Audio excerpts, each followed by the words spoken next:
You know, what we have to understand is that being an adult isn't determined by how old you are or whether you've got children.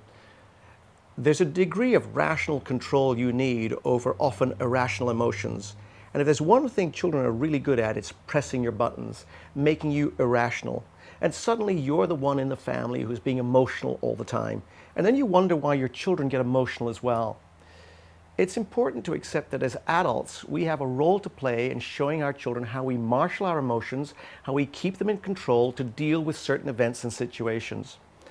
And I have come across so many parents who were old enough to have children, obviously they had them, but weren't adult enough yet to deal with the difficulty of parenthood.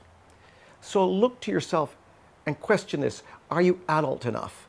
Are you dealing with things in a rational way that models for your child the difference between being the child and being the adult? And seriously, sometimes you can walk into a family, and I'm sure yourselves, you might have seen this, you can walk into a family, and the only thing that tells you a person is an adult is because they're bigger and older. Their behavior is certainly very similar to their children. What we need to do is to give our children security. Now imagine this. Imagine being a child growing up in a family where there aren't any adults. There are people who are older than them, but there aren't any adults. And so many of our children grow up in insecure households where adults behave like children, where their emotions run rampant, where instead of thinking logically, they think emotionally. Children need security.